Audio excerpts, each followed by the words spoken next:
Hello friends. एक बार फिर आपका स्वागत है आपके अपने चैनल में जिसका नाम है बैंकिंग पंडित। और अगर आपने हमारे चैनल को अभी सब्सक्राइब नहीं करा है तो जल्दी से सब्सक्राइब कर दो। वैसे सब्सक्रिप्शन ना एंड में बोलो तो ज्यादा ठीक लगता है, मुझे ऐसा लगता है ना। अभी क्या सब्सक्राइब कर दो। देखो, सब्सक्राइब आपको इसलिए करना जरूरी है क्योंकि हमारे चैनल पर जो लेटेस्ट एग्जामिनेशन आते हैं बैंकिंग रिलेटेड, जो भी बैंकिंग एग्जामिनेशन रिलेटेड होते, चाहे वो आपके हुए इंश्योरेंस के या फिर बैंकिंग, कोर बैंकिंग के, तो हम उससे रिलेटेड अपना जो भी उनसे रिलेटेड कोर्स आता है, puzzles, TI, arithmetics, number series वगैरह हम करते रहते हैं। जैसा कि थंबनेल में आपको पता चल चुका होगा कि ये वीडियो अर्थमेटिक क्वेश्चंस और नंबर सीरीज की है। हर रात 9 बजे आपको हमारे चैनल पर एक वीडियो मिलता है। ये सब्सक्राइब करने का तरीका बता रहा है। पहले सब्सक्राइब करो, फिर बेल आइकन पर क्लिक करो, इससे नोटिफिकेशन ऑन हो जाएंगे। टेलीग्राम ज्वाइन कर लो, यहाँ पर पीडीएफ मिल जाएंगे। सेट थ्री से आप क्या समझते हैं? सेट थ्री से आप ये समझते हैं कि इससे पहले सेट दो हो चुके हैं, सेट वन और सेट टू। उसको आप डिस्क्रिप्शन बॉक्स की टॉप लिंक पर जाकर देख सकते हो। अभी फिलहाल इस ये जो व्यू है वे थोड़ा सा नहीं व्यू है, ये डिस्क्रिप्शन बॉक्स का व्यू है, मगर जो टॉप वाली लिंक है वो भी ऐड नहीं हो पाई है इसमें। ठीक है, आगे बढ़ते हैं। व्हाट हैपेंड,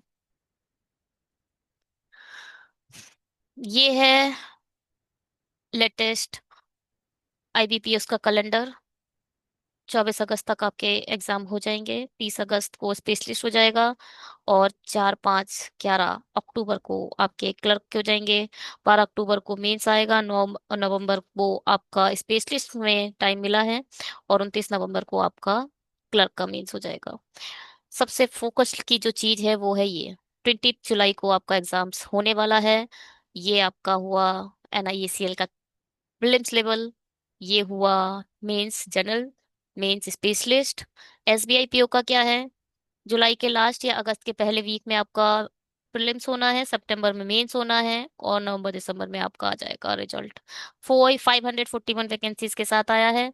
मेंस में सेक्शनल कट ऑफ होगी, जबकि प्रीलिम्स में सेक्शनल कट ऑफ नहीं है। रिटन एग्जाम होता है, precise writing, email writing, report analysis सब पूछा जाता है। 50 नंबर का होता है, आपको 30 मिनट्स मिलते हैं, इसलिए 250 मार्क्स हो जाते हैं। जब आप मेंस क्लियर करते हो तो ग्रुप डिस्कशन भी होता है, उसके बाद इंटरव्यू होता है। आज के पहला क्वेश्चन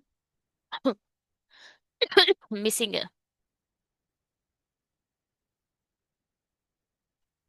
क्या कहते हैं?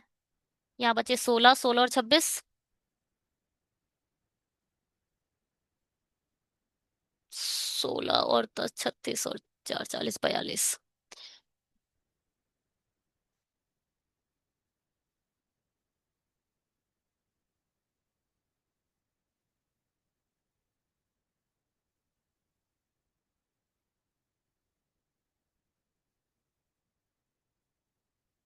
और ये क्या है?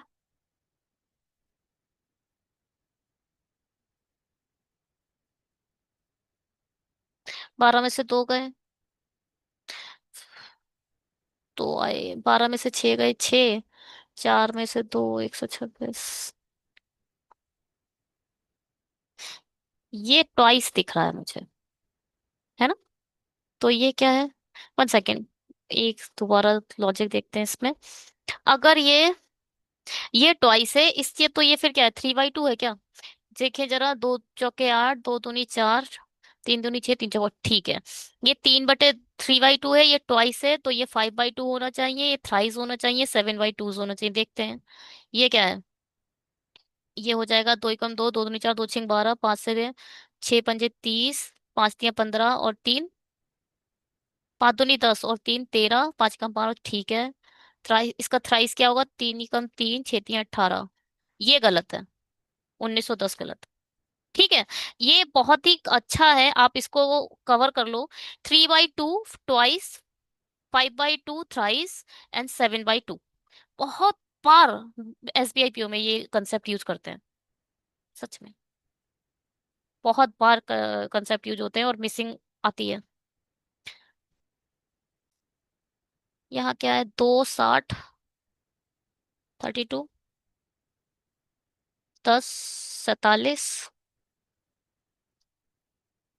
3, 5, 13, 58, 5 और 66, 4, 71।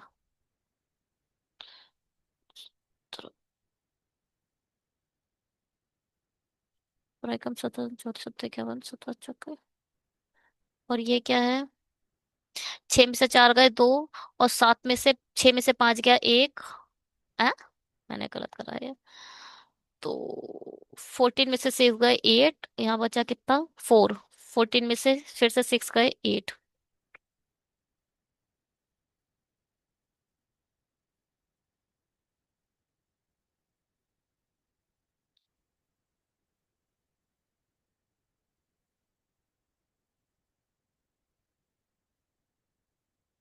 जब यहाँ से आप एक ले लिए तो ये 14 हो गया, फिर यहाँ से आप लिए तो फिर से ये, हाँ 14 ही हुआ।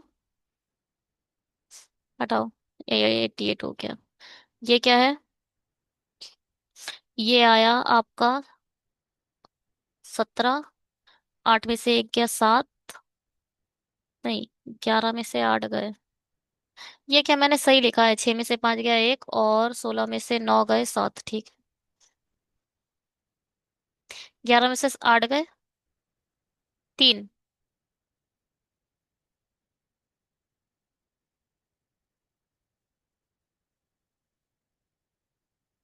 13।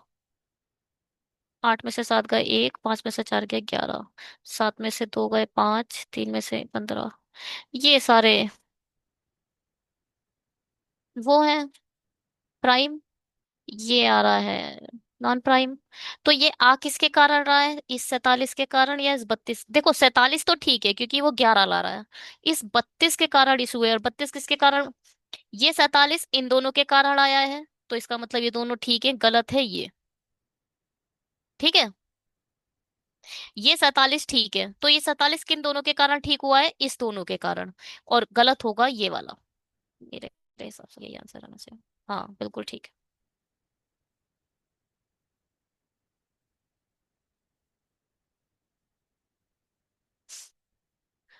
13।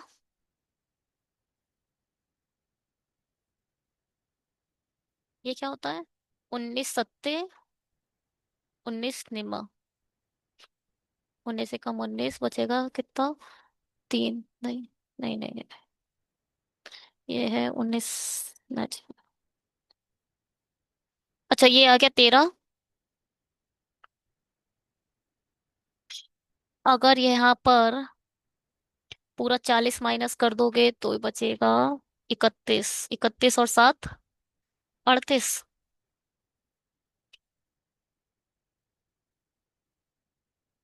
यहाँ कितना है? 8, नहीं 9, 29। 29, 31, 51, 10।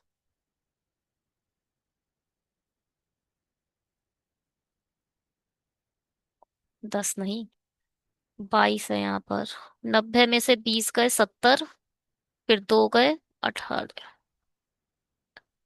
10 और 75, 85। 8 में से 3 गए 5, 3 में से 1 गया 2, 11 में से 8 गया 3, 4 में से 13, 8 में से 1 गया 7, 6 में से 5, 15 में से 8 गए 7, 8। अच्छा, ये दोनों 17 है, तो ये गलत हुआ है। 13 और 25 किसके कारण गलत हुआ होगा? इस 38 के कारण। इस 38 ने 25 को भी गलत कर दिया और 13 को भी गलत कर दिया। तो 38 किसके कारण गलत हुआ है? देखो, ये 22 और ये 51, इन दोनों ने मिलकर तो इसको बनाया है, इसलिए ये दोनों तो गलत हो नहीं सकते। गलत होगा ये 131, 133, देखते हैं बता रहे। हाँ ठीक है, गलत होगा 133, क्योंकि ये 38 गलत है तो वो इसके कारण गलत हुआ होगा।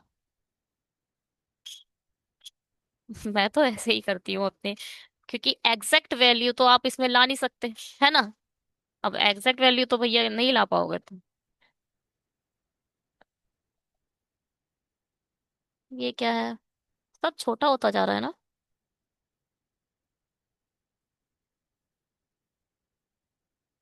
8, 1, 12। ये तो ट्वाइस है, ये ट्वाइस है।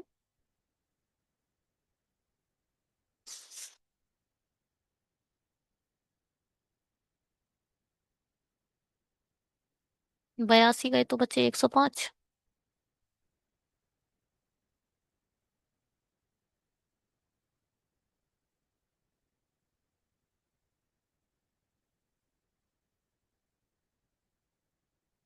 17 जाएंगे इसमें से, और 8 में से ये तो 4 आ जाएगा।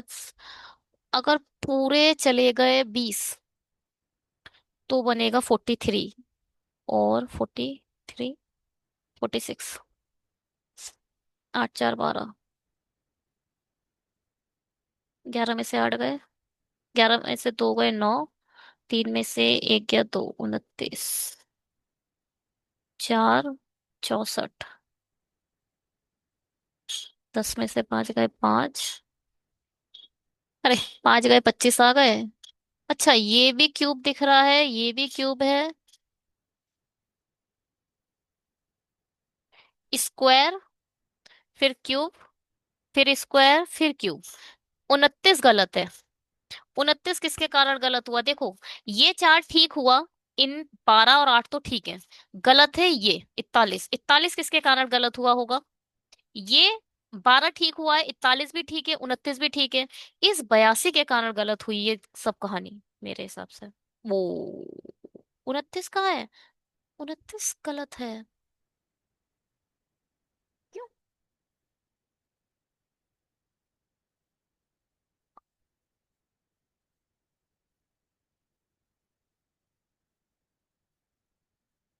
11 में से 9 गए, 3 में से 2 गया 1।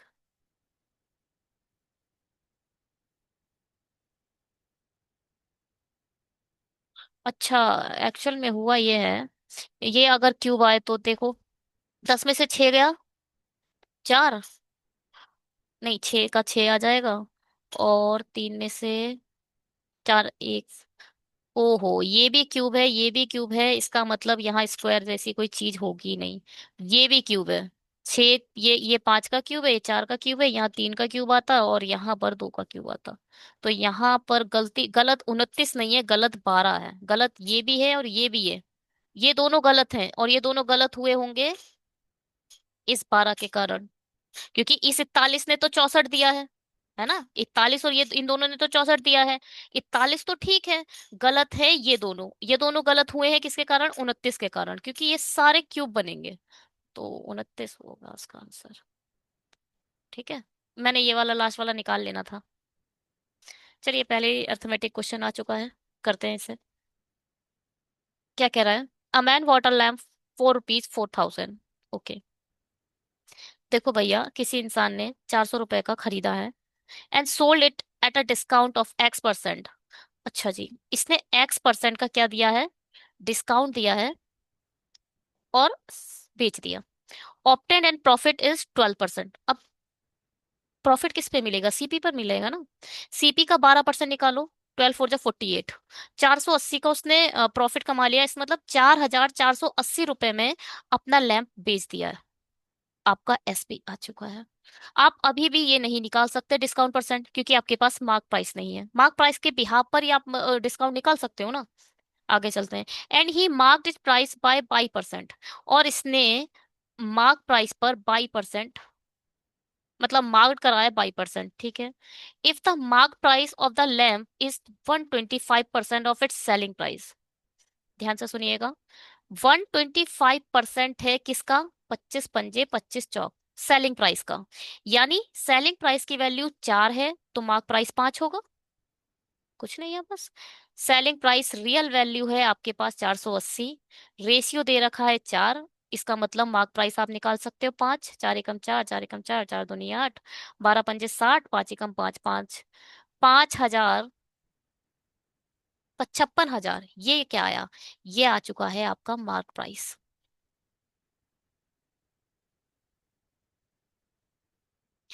अब क्या बोल रहा है सलीम भाई, then find the value of X and Y. देखो, ये क्या है, डिस्काउंट परसेंट, ये क्या है? मार्क प्राइस पर परसेंट। अच्छा एक बात बताओ, उसने चीज खरीद ली और उसके बाद उसने ये मार्क प्राइस ऐड करा, समझ रहे हो ना? उसने खरीदने के बाद अपनी प्रोडक्ट पर कोई भी मार्क प्राइस देना है तो वो किसके बिहाफ पर देगा? अपनी सेलिंग प्राइस पर, ओ कॉस्ट प्राइस के बिहाफ पर लगाएगा ना दुकानदार। दुकानदार ने लैंप खरीदा और एक चिट बनाई, बोले भैया ये लो, इसका मार्क प्राइस इतना है, तो उसने किसके बिहाफ पर मार्क प्राइस क्लियर करा है? कॉस्ट प्राइस के बिहाफ पर। वाई निकालोगे आप कैसे? मार्क मार्क प्राइस पर, मार्क प्राइस लगाया गया है सेलिंग प्राइस के बिहाफ पर। चार एकम चार, चार चौक 16, 140। वाई की वैल्यू आएगी 140। ठीक है, क्योंकि वाई जो लगाया गया है वो, पहले 56 सही आया, पहले ये देखो। हम्म जो वाई लगाया गया है वो कॉस्ट प्राइस के बिहाफ पर लगाया गया है। डिस्काउंट कैसे निकालोगे? डिस्काउंट परसेंट निकालने के लिए कुछ है ही नहीं। डिस्काउंट परसेंट कैसे निकलेगा? पहले इन लोग का डिस्काउंट बताओ कितने का बना। यहाँ 20, 520 हो जाते, तो 520 यहाँ से बचे और 600, 1120, कितने पर? 4480 पर, है ना? सॉरी, डिस्काउंट मार्क प्राइस पर दिया जाता है तो 56,000 पर निकलेगा। डिवाइडेड बाय 100, ये आ जाएगी एक्स की वैल्यू। दो जीरो से दो जीरो, सात एकम सात, चार एकम चार, सात एकम सात, बचा चार, सात छिंग बयालीस, सात अठे छप्पन, सात अठे छप्पन, सात एकम सात, सात छिंग बयालीस, आठ दूनी 16। एक्स की वैल्यू आ गई कितनी? 16, 20।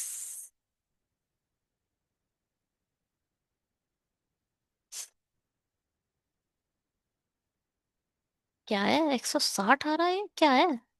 कुछ गलत हो गया क्या? दो जीरो, एक जीरो यहाँ से खत्म हुआ। चार एकम चार, चार दूनी आठ, पाँच दूनी 10, पाँच एकम छः, पाँच एकम पाँच, सही है वैसे तो। अरे परसेंटेज इसका, देखो देखो, परसेंटेज की बात कर रहा है तो परसेंटेज माइनस करके निकलेगा ना यार, सॉरी। ये जो वाई परसेंट निकलेगा वो डायरेक्ट थोड़ी निकलेगा। 56 में से चार, 4000 में से 56 माइनस करे जाएंगे तो आएगा इधर 16,000। ठीक है, तो तीन जीरो से दो जीरो यहाँ से, एक चार चौक 16, तो यहाँ आएगा 40। वाई की वैल्यू 40 आ गई, एक्स की वैल्यू 20 आ गई, तो एक्स प्लस वाई बराबर कितना होगा? 40 प्लस 20, 60। आंसर आएगा इसका 60। ठीक है।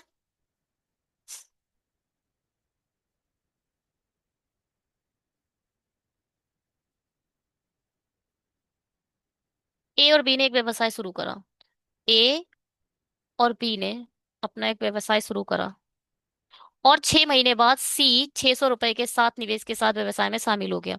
इसका एक्स मान लो 12 महीने के लिए, इसका बाई मान लो 12 महीने के लिए, और सी आया, वो अपना 6,000 रुपए लेकर आया है, बल्कि 6 महीने बाद आया, यानी 6 महीने के लिए लगाया इसने।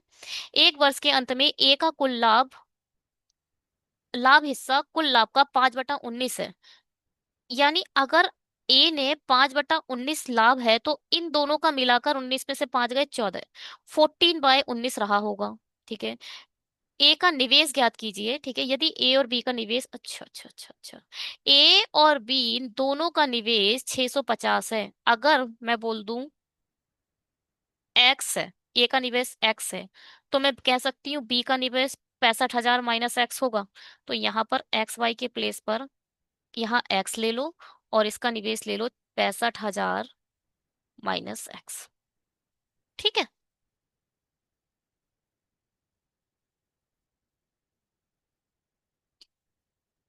बात समझ में आई? दोनों का मिलाकर 65,000 है, हमारे पास एक्स आ जाएगा तो 65 में से माइनस करके हम बी का निवेश निकाल देंगे। अब क्या करें? लिखो भैया, इसको कैसे लिख देंगे? X multiply multiply by 12। 19 से 19 तो खत्म हो जाएगा, 19 से कोई मतलब नहीं है, 19 मत लिखो, हटाओ। तो यहाँ आएगा 5 equal to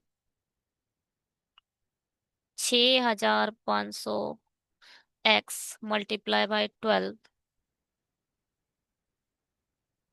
6,000 multiply by 6 divided by 14।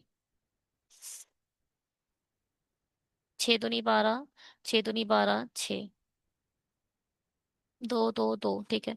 दो से एक खत्म, दो से एक खत्म, दो तिया 6, ठीक है। यहाँ आ जाएगा 14x। यहाँ क्या आएगा? यहाँ तो 65,000 multiply by 5 minus 5x plus 6 5 तिया 15, 15,000। इसको इसकी मल्टीप्लाई इससे भी करनी है ना, 15,000 ही आएगा। ये इधर आ जाएगा तो ये आ जाएगा 19x। ये 15,000 है, इसको मल्टीप्लाई करो। जीरो जीरो, पचम 25 का 5, दो कैरी, 5 6 का 30, दो 32। बाप रे बाप। 5 7, नहीं 3 और 3।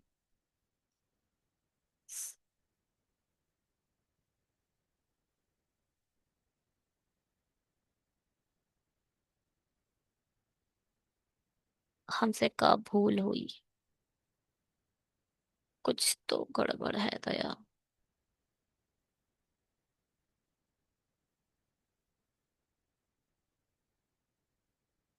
19 में से 5 गए, 4 ही आएगा। 19 में से 5 गए, हाँ 14 आएगा, सही है। क्या गलती हुई हमारे से यहाँ पर?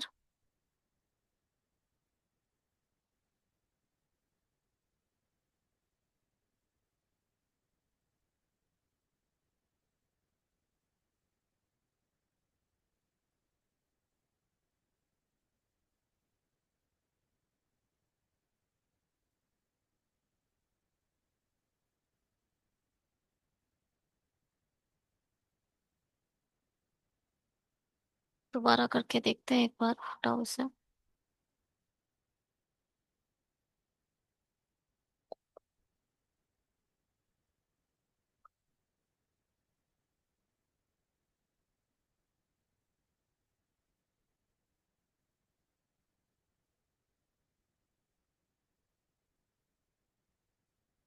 अब मुझे ये पता है कि हाँ, वैल्यू एक्स वाई नहीं मानकर एक बार शुरू करते हैं। अगर इसने एक्स लिया है 12 मंथ के लिए, तो इसने लिया होगा 65,000 माइनस एक्स 12th मंथ के लिए, और ये आएगा अपना 6 मंथ के साथ 6,000 रुपए लेकर। मैं पहले इसे अगर कम कर दूं, 6 दूनी 12, 6 दूनी 12, दो से दो खत्म हो जाए, यहाँ आ जाएगा 3,000। तो यहाँ एक्स 65,000 माइनस एक्स और 3,000।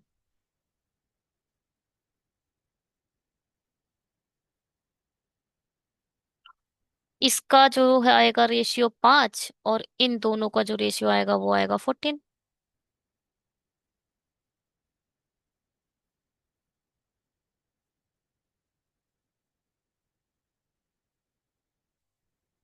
तो x/5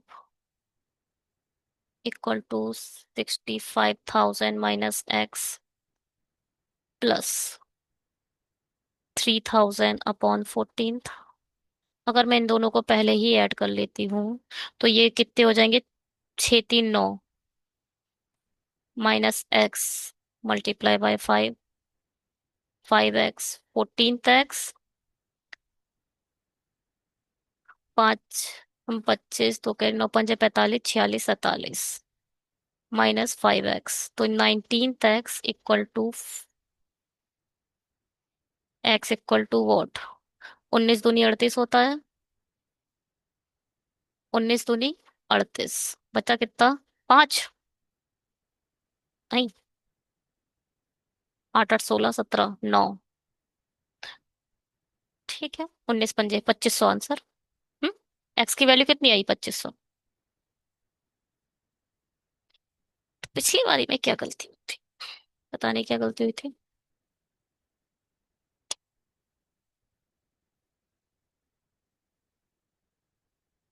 रोजा ने 10 वर्षों के लिए x% ब्याज पर एक साधारण ब्याज में 800 रुपए का निवेश किया।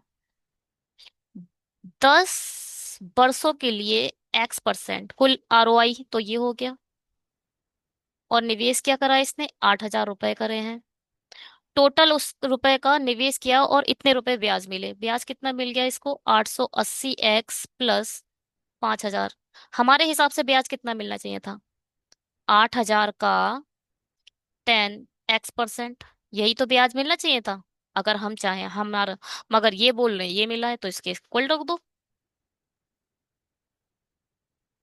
2 जीरो से 2 जीरो खत्म, 800x equal to 780x plus 500। यहाँ आ जाएगा 20x, 500, x इक्वल टू 25। पूछा क्या? यदि रोजा ने समान ब्याज दर पर 2 वर्षों के लिए समान राशि का निवेश किया तो रोजा द्वारा चक्रवृद्धि ब्याज निकालना है। देखो भैया, पहले मैं रखूंगी यहाँ पर 25, तो मैं ROI एग्जैक्ट निकाल लेते हैं। ROI के लिए 10 × 25%। है तो ये 10 की मल्टीप्लाई करके हमने वो तो वो निकाला है ना, नंबर ऑफ ईयर्स, ये नहीं है। X% ही है, X% ही ROI है। तो ROI की जो वैल्यू आ गई वो आ गई 25%। नेक्स्ट क्वेश्चन के लिए भी अब ईयर्स कितने हैं? 2 हैं। और जो आपका प्रिंसिपल है वो 8,000 ही है। मगर अब आपको निकालना है SI, आई मीन CI कैसे निकलता है? हमें पता है 2 साल का CI हम ऐसे निकालते हैं। ठीक है। 8,000 का 25% पहले साल का, ये है फर्स्ट ईयर का CI, और ये है सेकेंड ईयर का CI। 8,000 का 25%, तो यह A आ गई। 8,000 का 25% कितना होगा? 4 से डिवाइड करके 2,000 आ जाएगा। फिर 8,000 का 25% तो ये निकलेगा। फिर जो 2,000, ये तो वैल्यू 2,000 है ना, इस 2,000 का 25% दोबारा निकालना पड़ेगा। पहले तो अब दूसरे साल पर आ जाओ। दूसरे साल का 8,000 का 25% 2,000। अब ये वाला है ना, ये जो ब्याज जो आपका पहली साल में ब्याज बन चुका है, अब इस पर भी इंटरेस्ट लगेगा, इस 2,000 पर। इस 2,000 पर 25% और लगाओ, 4×5 = 20, 500। टोटल कितना आ गया? 2 2 4, 4,500। आंसर क्या आएगा? 4,500। ठीक है।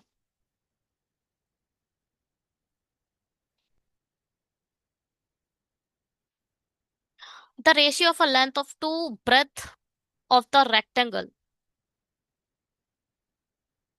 रेक्टेंगल क्या होता है? जिसकी जो इक्विवेलेंट साइड जो होती है वो क्या होती है? इक्वल होती हैं। अगर ये एक्स है तो ये भी एक्स है, ये वाई है तो ये भी वाई है। ठीक है। किंतु परंतु यहाँ पर क्या दे रखा है इन लोगों ने? Length of breadth and rectangle is 5:11। Breadth है 11x, लेंथ है 5x। ठीक है। And the sides of the cube, cube कैसे बनेगा?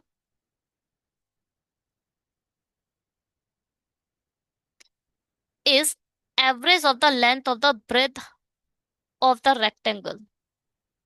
Breath of the length and breadth of the rectangle, अच्छा इन दोनों का एवरेज क्या आएगा? 8x, 11x plus 5x divided by 2 मिलकर बनता है 8x। ये आ गई इसकी लेंथ। ठीक है। If the sum of the area of the rectangle and the lateral surface area, lateral surface area या पृष्ठीय क्षेत्रफल क्या होता है इसका, क्यूब का? अ, ये बताओ कितने इसके सरफेस कितनी होती है क्यूब में? एक ऊपर, एक नीचे, दो, चार इधर, 6, और एक ये 8। मगर यहाँ क्या बोल रहा है? Lateral surface area. तो 4x² होता है अगर इसकी जो लेंथ है, क्यूब का जो लेंथ है वो x है तो। ठीक है। मगर आपके पास तो 8x है, तो ये हो जाएगा 8x²।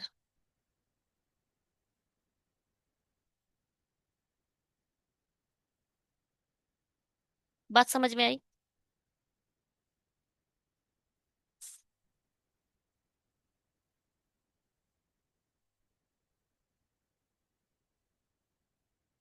8x होना चाहिए या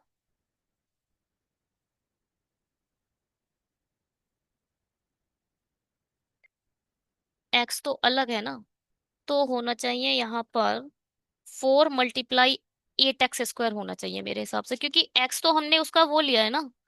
अगर देखो मेरी बात सुनो, अगर एक्स इसका लेंथ है, आई मीन क्या क्या है यहाँ पर? हाँ, अगर क्यूब की लेंथ एक्स है तो 4x² हुए। अगर क्यूब की लेंथ 8x है तो 4 × 8x², ये होगा इसका लेटरल सरफेस एरिया। ठीक है।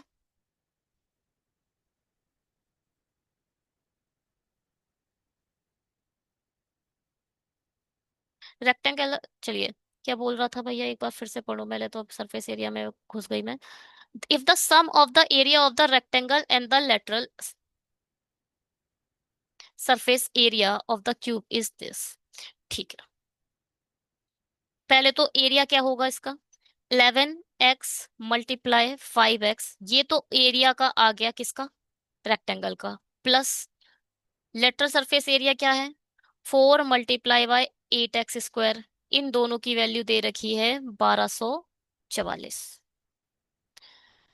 11 × 5 = 55x² और 4 × 64x²।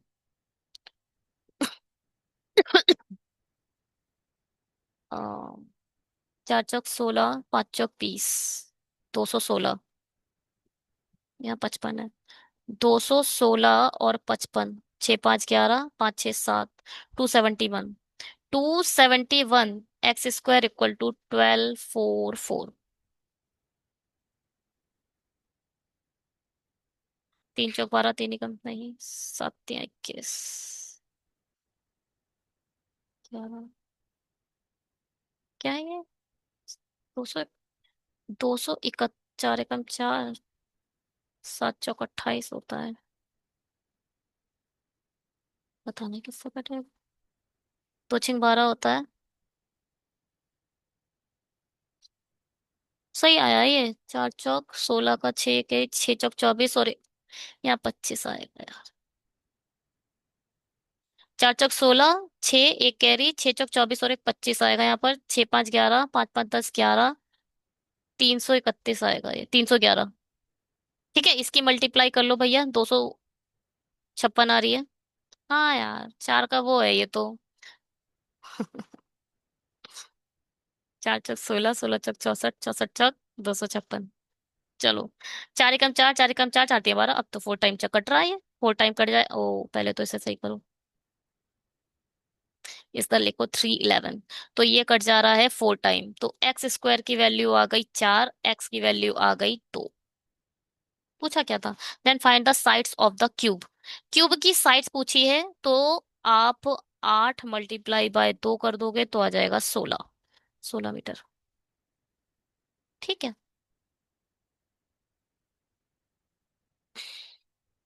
हाँ जी।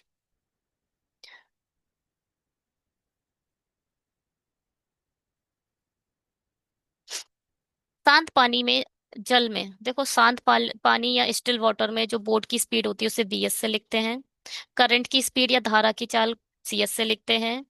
और अपस्ट्रीम या धारा के प्रतिकूल, डाउन स्ट्रीम या धारा के अनुकूल। ठीक है। शांत पानी में, जल में नाव की गति धारा की गति की 60% अधिक है। अरे बाप रे, 60%! पहले बताओ क्या होगा? 3:5। किसकी गति? शांत पानी, नाव की गति धारा से ज्यादा है ना, तो नाव की अगर धारा की गति 5x है तो नाव की गति क्या होगी? 8x। 5 में 3 ऐड करोगे, ये तो रेशियो आ गया। यदि नाव 16 घंटे में धारा के प्रतिकूल 126 किलोमीटर और धारा के अनुकूल 38 किलोमीटर यात्रा कर सकती है। 126 किलोमीटर 16 घंटे में। पहले तो 16 घंटे की बात कर रहे हैं, और धारा के प्रतिकूल मतलब यूएस। 126 किलोमीटर, सपोज इसने एक्स एक्स टाइम लेकर कवर कर दिया। और डीएस इसने 78 किलोमीटर, क्योंकि देखो, दोनों के दोनों 16 में कर रहे हैं, तो अगर ये एक्स में चला गया है तो ये 16 - x में जाएगा, है ना? क्योंकि दोनों को मिलाकर ये 16 घंटे में कर रही है कवर। तो नाव द्वारा धारा के प्रतिकूल मतलब यूएस 315 किलोमीटर में लिया गया समय ज्ञात कीजिए। टी निकालना है आपको, यूएस की वैल्यू निकालो। पहले यूएस कैसे निकलेगा? पहले ये बताओ।